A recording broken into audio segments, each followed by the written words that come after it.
Welcome to another episode of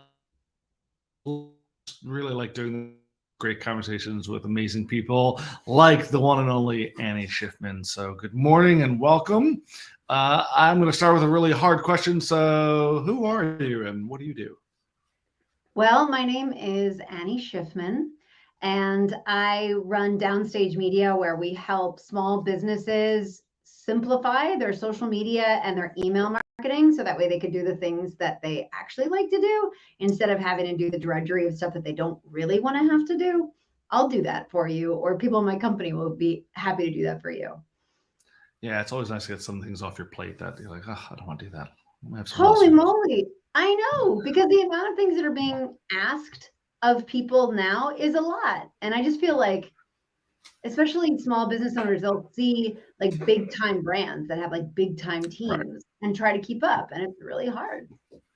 And it's great that like there's now sort of the gig economy and free, like you don't need to have everything in house. You can have the different elements of your business. And I always think about it in terms of like you don't have an accountant in house often in a small business. Right. So why would you necessarily have your social media or your email marketing? You don't need to have that. There are now resources you can tap into. Um, and so other than kind of taking things off your plate, what's the specific problem that you're helping solve? So you mentioned kind of social and email. Tell me more about kind of what you're actually doing. Yeah. So, what I try to do specifically is set up certain automations so that way you don't have to, because I think it's really important if you're going to make the content to distribute it out. Because it doesn't like this, we may not have as many people watch it live as we're going to have watch it later on at a time that's going to work better for your audience or for my audience. So then we want to make sure that we're able to distribute it out and save time in doing that. So for example, like this is something I think that everyone could do that is super, super easy is, and usually a simple Google process will do this, but it's something that we offer as like an introductory thing, which is if you have a blog or a podcast or a YouTube channel, you can grab the RSS feed for that, basically like this special code that's pretty easy to find. And then you can set that up as an email automation to go out to your audience, right? So if you put out a podcast, then you automatically have an email go out to your audience. And that's just like a really easy way. So you don't have to, every time that you publish a podcast or a blog post, and think to yourself like, oh, geez, I need to, I also need to write an email and I got to send this out to my email list and blah, blah, blah. It's like, no, that's just done. So Yeah, I love the idea of setting things up and it just does it in the back end. Like that's what technology is about. It's about making things easier. And so once you have it set up, it's, as you said, automatic and you don't have to think about it. yeah, exactly. I mean, I do want to say too, like I'm a crock pot user for the very same reason, or a slow cooker. I'm not endorsed by Crockpot, but I use slow cookers all the time. Like I just try to figure out these things that like you can just set up and then whenever you need it, it's just ready. I love that. And we use our slow cooker often, which I love. So although we've been honestly using our air fryer more, but that's a different discussion. Okay, different thing. But it is fast. And so I think there's something about saving time. For sure. So you mentioned small businesses are the people who you help. Is there anything more about kind of your ideal avatar of the person that you think you can really serve?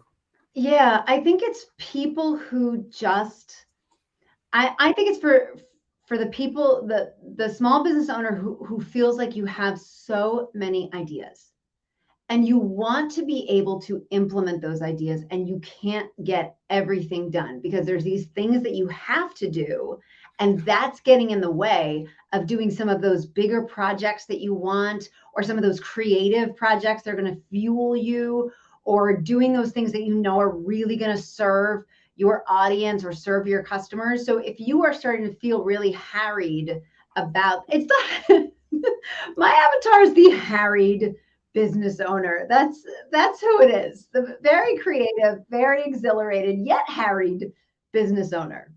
Love it. And who that seems like it's most people, because if you're a small business owner, usually you are harried because there's just too much to do and you need someone to help you out. So you mentioned, podcasts, and I'm a fan of kind of, continuous learning and always kind of learning from other people. Is there a book or podcast you think that was really worth the time to invest in reading or listening to it? Ooh, gosh. I mean, I love I mean, I so know there are many. lots, so you Yeah, can yeah, yeah, yeah. share I one think or two. so Donald Miller is one of my mentors. And I'm a StoryBrand certified guide.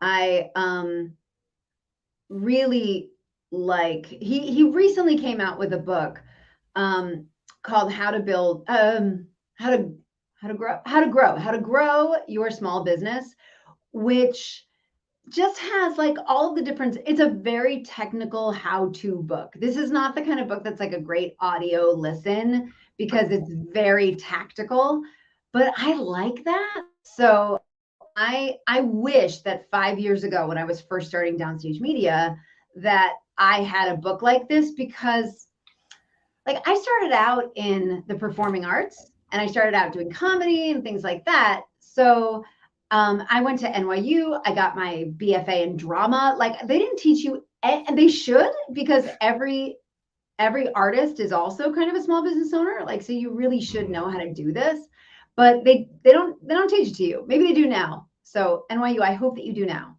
but at least they didn't then.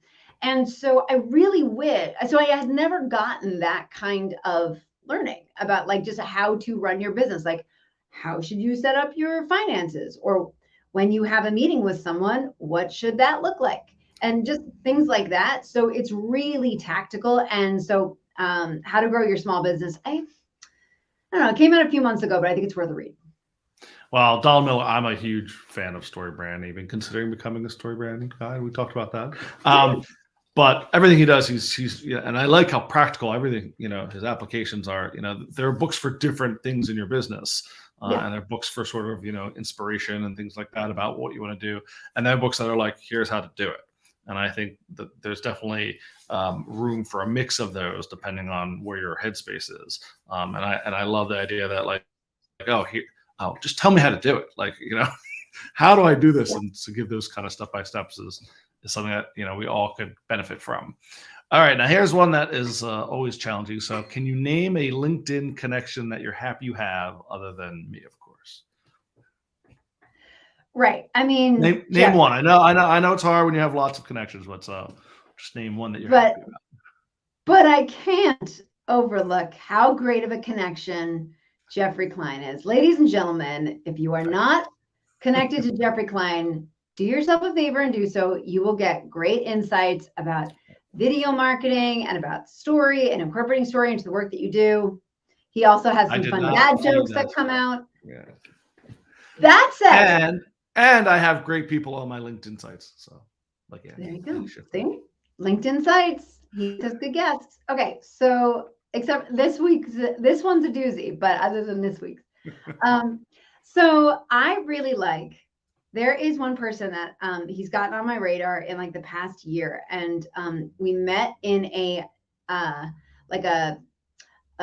network group like via Joe Polizzi, and his name is Mark Angelos, and he has taught me so much in just like me following, like just basically what I like to say, like following the feet, right? Like just watching how he does what he does. He gives so many great, like when he comments on people's posts, he gives them such great ideas. Like it's the kind of stuff that people would easily pay thousands of dollars for. He does that in the Discord channel that we're a part of. He does that then I've met him live a few times. We've gone for it turns, like when you meet somebody, like you meet them online, then it turns out that they're in like the next town over. That's how Mark Angelos is for me. So he's like a finance guy, but he does a lot of, he creates a lot of content and he does great videos. We're always talking about that kind of thing. And so we met up, and even when we were meeting up, like just in person, he had so many ideas, so many great ideas. He's just so smart. I love following him to see not only what he puts up, but how he's commenting on other people's stuff. So big fan. Yeah, and I love that. That's how one of the ways you're highlighting his value is not just what he's putting on himself, but the fact that he's contributing to others people, because I think that's a really important element of social media that people don't always spend the time doing. They're like, why aren't people commenting on mine? And I'm like, well, are you commenting on other people's? Right. And it's, and it, because it's the value of, contributing and at the same time, highlighting someone, shouting, the reason I ask this question is because I think it's, it's all about relationships. And so this is an opportunity to say, hey, I've got a great connection. It's all about those connections. And when you comment on something, you're actually taking the time. And when they're really thoughtful and insightful, that's gold. And I think it's so to know that there's someone who you're like, oh my God, every time he comments, he's adding to you and he's adding to the person who posted, and it's just it's really fantastic when people are able to do that. And I have that as part of my routine to try and not just consume, but carving out the time so that you'll be able to look at the feed and go, oh wait, I have something worthwhile, something of value to add. I think that's Exactly. in terms of content, it's really important. Yeah, I call that your social to-dos. So I think that there's two things that you should do every time you go on social media. And one of them is to comment on someone else's posts. And another is to share someone's post, whether it's in Instagram and you're sharing it to your story, or if it's that you're sharing your LinkedIn and then you add your 2 cents, like whatever it is. But those I think are, even if you don't have time to put out content as regularly as you would like, you don't have time to schedule your content, if you just do that, you will. I did that in the summer of 2020. I told you I used to be in the performing arts, and I was really down, right? Like Broadway was shut down. I had lost almost all of my clients because nobody knew when shows were going to be back up again. No one had any idea. And it was a really scary and sad time. And the idea of like putting out content, it's just like, I don't want to do any of this. And I don't want to do any of this. And I didn't. But what I started doing when I wanted to like kind of crawl out of a little bit was I just started commenting. I would only comment or I'd only retweet. This was specifically on Twitter. And 90 days later, I had increased the amount of people that my posts were getting in front of. I quintupled it. I'd increased it by 5 times. And it was just doing that. It was not creating content. It was just because I just feel like you were saying, Jeffrey, like people, they want comments, right? Like people want to be heard. They want to feel like the stuff they're putting out, like somebody's reading it, somebody's looking at it, right? And so this is a way of validating it, helping people feel heard, helping people feel seen. And then sharing their posts is just like saying, I think that you have value in what you are putting out, and I'm going to share that to my audience. And I just feel like just if nothing else, just like a helpful thing to do for all of us for our just well-being. Sharing is caring. But the other thing that thank you, Jeffrey. Sharing is caring. And the other thing is, I think we all want, the point of content from my perspective. I always the line that I love is that people say, "Oh, content is king," and I always say, "Do you know who's the queen? Who's queen?" And my answer for that is engagement, because it's great to share that content, but if you're not getting engagement, then who cares?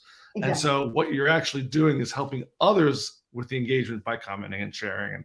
And so I think that's, the best gift you can really give someone in your network is to that engagement on their social. So I think it's really important. Speaking of content, so what is your favorite content to consume of other brands? I'm going to take it old school. Right. And my favorite content to consume is, I love going to live events. I love being there in person. I love seeing how the hosts kind of take care of the guests that are there. I am an extrovert. I have a tiny little office here in my house, and if I can get out and talk to people and see them in 3D and some snacks and have those conversations, the snacks are important, Jeffrey, and have some conversations in between sessions or things like that, that is where I find the gold is. So I love when a company puts on a good event or a good a good conference. So I'm big. And I'll ask you, how do you feel about, in the current landscape, live? You said live events, but live in person Sorry, versus I meant to say live virtual. in person. Right. So in person, I was an in-person event yesterday, and it's so nice. And I know, we're going to be in a hybrid world for a good while, but it's so nice to actually get out and see people that you haven't seen in a while. And so I'm a huge fan of in-person live events. So I think that's great. Yeah. Also, I think what's kind of fun is that you oftentimes have to travel to get to them, and it feels important, right? Like you get on a plane, you really have to invest. Not only are you investing your time, but you're investing a lot of money to like buy a plane ticket or to rent a car or to just drive however far you're going, get a hotel room. And so when people are invested, you can feel that more versus somebody just kind of showing up. Right. And so I feel like that also adds to the experience and adds to the excitement. So I don't usually go to in-person events that often. There's usually about 2 that I go to every year, one in the spring and then one in the fall. But they mean so much. They're so exciting to me. I love them. Yeah, and it's an experience versus just logging on to something, and listen, I know people who love virtual, and there's ways to do it really well, and so I'm not, but I don't think it's the same. I just don't. No, it's not the same, and it's great in some ways. Like I love virtual. I hate the idea of meeting someone for coffee and having to drive somewhere, find a parking spot, figure out what app I need to download so I could pay for parking, then wait in line, get my coffee, then sit down, then start talking. That seems like an enormous waste of time to me. So if I can get on a call at 9:02 and have my coffee ready and chat with you, that I love that. But I mean, there's a time and place for everything. I was just gonna say, it's not an either or. It's a matter of that balance and what things make. What about yourself in terms of what's your favorite type of content to create yourself? I like doing. So I've been doing these webinars once a quarter. They're called Simplify Your Social Media, and I talk about the method that I have for creating content and how often to post it, and all of that kind of stuff. And though with my improv comedy background, so I was a professional improviser for about 15 years. I travel the world doing shows, having no idea before I went on stage what the show was going to be about. And I like to put that into the webinars that I do. So there is an element of improv in what I do, because I really feel like when I make an event, I want it to kind of be a show. And so I am going to literally show up, right? So I love doing webinars because there's a bunch of people in the room. We're playing around a little bit. I've got this game that I created. We roll dice and we're making stuff up. I don't know. It's fun. It's a good time. I love doing webinars. Yeah, and I think, again, having that balance again of, you have things prepared, but then it's like the spontaneity you have of what improv can bring, and playing games in the way that we'll see what happens this time. Right. I think is, part of the fun of again, interactions. If everything was canned, it's kind of whereas if you have an opportunity to do something new and different, and then also what I love about improv is the interplay. So it's, you're getting suggestions from the audience, and so it's not, it's people are all part of it. And I think that, again, the engagement you get from people when you bring them into the presentation rather than the lecture style that you sometimes get in webinars, which I think is less compelling. Right. Exactly. I mean, I feel like my talents would be wasted then. Right. And I think people would be like, oh, that's weird, because when I saw her in person, she had this personality, and then for her to just stand in front of the room or stand in front of the camera and deliver the material, that doesn't seem to connect with what I'm used to from experiencing her in real life. So I find that that's just kind of makes sense with who I am. And also it makes it that you want to be there live. It's the difference, otherwise people are like, okay, fine, I'll just watch the replay. And you can watch the replay, but it's not going to be as much fun as potentially like when your thing is going to be used to this other thing that we're going to make. And then, like that's fun. Yeah. So it gets And I think people. that there's an element of showing up, like, again, because even, it's not quite as much as the investment when you go somewhere, but there's a difference in terms of your investment showing up live versus watching a replay, because you're there and you have the opportunity to participate. Is everything okay? It sounds like something just fell I feel like I just heard, is everything okay That's back just my there? wife in the kitchen. I'm sure it's all fine. Actually, Oh, maybe I me. bet it's good. Now I wish that I could like smell whatever's She did new. bake something today, so I smell the chocolate chip cookie bake. So yeah, Yes. it's very nice. So, but everyone's good. Everyone good? All right, that's my daughter. Okay, good. Everyone's good. Thank you all in the audience for your concern. I appreciate the comments that have been coming in. The concern. There's a lot of concern. Speaking of concerns, what do you find are kind of the challenges in creating, consistent and valuable content? I think distributing it. I think distributing it is the hardest part about it, especially for people who are really creative. For people who have 1,000 ideas a minute, it's very easy to make that content, and then it's very easy to go on to the next thing. I mean, especially like for me, again, coming from having 5 shows a week, 5 improv shows a week that were done, right? Like you would finish doing them, you do, a show on Thursday, 2 shows on Friday, 2 shows on Saturday. So I'm always ready to go on to the next thing. But that's the thing about improv, is that's what people are there for, and that's a different art form. So it's been really hard for me to make that adjustment to how important it is to distribute what you create. And so that's why then I wanted to put that kind of stuff on autopilot, which is part of what I talk about with why it's important to automate your social media posts versus scheduling them. So instead of saying like, have this go out on like Tuesday, June 6th at 11 a.m. on LinkedIn, you could say, take any of this stuff and have any of this stuff go out on Tuesdays at 11 a.m. on LinkedIn. So having that kind of thing. And like we were saying before, like with the RSS feed, like just having those little cheats in place. So that way, because whatever you came up with a few weeks ago is still good. It's still smart. It's still relevant. It's still going to help out somebody. It's just that you've moved on, but that doesn't mean that the content has to. So you want to make sure that that's always in your mix and it's regularly coming out. Like, like a playlist in radio, right? That just every so often songs are coming up. Yeah, and I think that's a really important distinction that people in marketing don't think about, the difference between scheduling stuff, which everyone kind of is oriented to, and true automation, where just you do something and X happens. Yeah. And I think that's a little harder for people. They don't, because they're not used to the tools and things, and it's just not how we're oriented. And I think tech's there now, like, so just take advantage, Right. And it might be that you take, if you're scrappy and you want to just learn it yourself, like take a half a day, put it on your schedule, plan it out with your like quarterly meeting or something like that, and just carve out a little bit of time to say like, I'm going to learn it and I'm going to fumble through this for a little bit, but in the end, it's going to be better. Or you can, work with somebody who'll be like, hey, here's how to do it.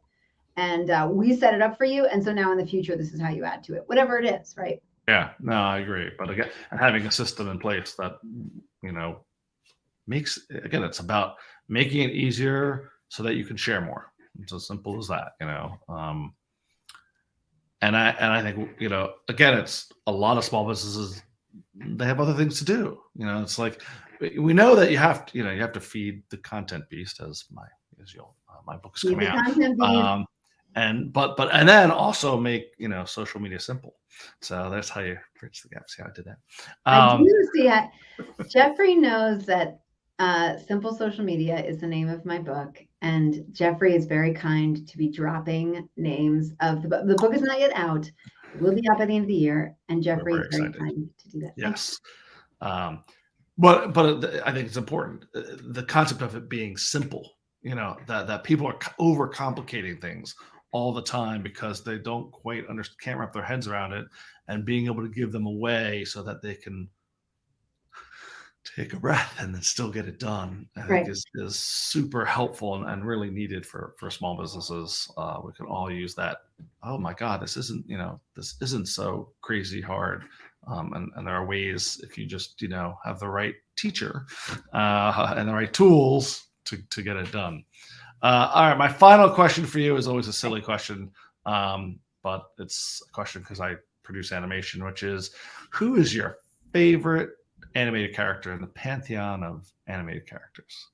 Ladies and gentlemen, the answer has to be, and if you know me, this will not be very surprising to you, but that's one of the things I like about this. Thank you again for having me on, Jeffrey, because I don't know your audience as well. I love Belle. And if you are watching this, feel free to put, whenever you're watching this, feel free to put some applause emojis in the comments. Belle from Beauty and the Beast. Here's a couple of reasons. I'm going to lay them out for you. 1, the girl loves to read. 2, she loves to sing. Both things I love. 3, she's from France. I'm obsessed with France. 4, she's super smart. 5, she is strong enough to pick up the comatose beast. Like, how heavy must he have been? Holy moly. And like lift him up and put him on a horse? That girl is strong. She knows how to dance. And she's got a good heart. I love Belle. Yeah. Oh yeah. And she's got a good heart. Yeah. But and she loves her dad. Like, come on. As someone who has dad. 2 daughters, how can I, have to appreciate that? Yeah, exactly. She loves her dad. She puts herself, she puts her family first. I mean, I love her. I love Belle. Belle's my favorite. Yeah. Who's your favorite, Jeffrey? It's the last time someone asked me, I said the Tasmanian Devil, because of the unbridled enthusiasm that I like to bring to whatever it is I'm doing. Maybe a little less destructive than he is, but yeah, I used to love Martian and Martin. It's funny that I like not Bugs Bunny, but the people he kind of his foils. Yeah. Maybe I have a soft spot as a Philadelphian for the underdog. But I think one of the things about Belle also, is she's not, and unfortunately, there's a lot of older content, anime characters that don't always showcase women in the strongest, way. And I think Belle is an exception to that in some way, although, others as well. But, she scoffs at the, Gaston, who's like Mr. Perfect, and like, no, you're, you think you're great and you're just not. And I think, so she's comfortable in her own skin, which I think is a really good role model for women to have. She's, I mean, I she think knows she's a good role model for anybody. I mean, she's Yes. so smart. And Cynthia, you're absolutely right. Her dress, I mean, the yellow, not many people are bold enough to just put out a yellow dress. And I feel like her dress is yellow. I know that some people are like, it's gold. I think that you're right, Cynthia. I think that it is yellow.